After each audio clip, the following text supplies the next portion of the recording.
আপনি এখনো বিয়ে করেন নাই? না না, আসলে আমাকে কি বিয়ের মতো মনে হয়? না, মানে আমি ভাবছিলাম হয়তো আপনার বউ আছে, বাচ্চা আছে, তাহলে তো ভালোই হলো।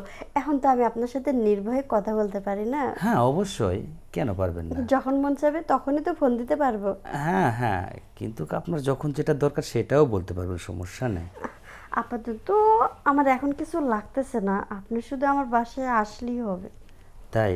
কিন্তু বাসায় গেলে তো আমার অনেক কিছু লাগার প্রয়োজন আছে, সেটা যদি হয় তাহলে তো যাওয়াটা আমার জন্য ভালো হবে। আমি জানি আপনি কোন বিষয়টা বলতে চাচ্ছেন। আসলে সমস্যা নেই। তাই? যেহেতু আমাকে আপনার ভালো লাগে, আপনাকে আমার ভালো লাগে, এখানে ভালো লাগা থেকেই তো ভালোবাসার সৃষ্টি হয় না?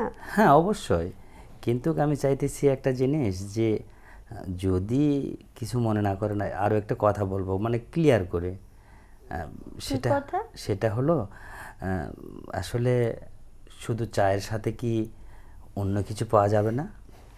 অবশ্যই। শুধু চা সামনে রাখলে কি ভালো লাগবে চার সাথে টা যদি না থাকে? তাই বুঝি? চায়ের সাথে টা বলতে বুঝলাম না। যেটা বুঝাইতে চাচ্ছেন ওইটাই বুঝে নেন।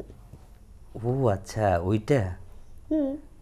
তাহলে নতুন বাসায় নতুন বাড়িতে উঠলেন, আরও অনেক কিছু করলেন, আমাকে তো দাওয়াতও তো দিলেন না তাহলে।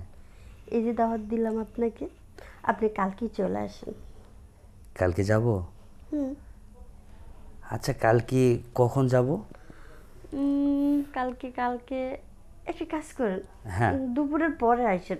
দুপুরবেলা তো একটু রোদ থাকে, গরম থাকে, ওয়েদারটা বেশি ভালো না এখন। দুপুরের পরে আসলে হালকা হালকা থাকবে, ভালো লাগবে সময়টা। তাই? হুম। দুপুরের পর? হ্যাঁ। আচ্ছা ঠিক আছে, দুপুরের পরে রওনা দেবো। ওকে। ওকে। আচ্ছা ঠিক আছে, তাহলে এখন রাখি। কালকে গিয়ে সব কথা হবে, হ্যাঁ? মনে থাকে যেন। অবশ্যই। রাখি। আল্লাহ হাফেজ। আল্লাহ হাফেজ।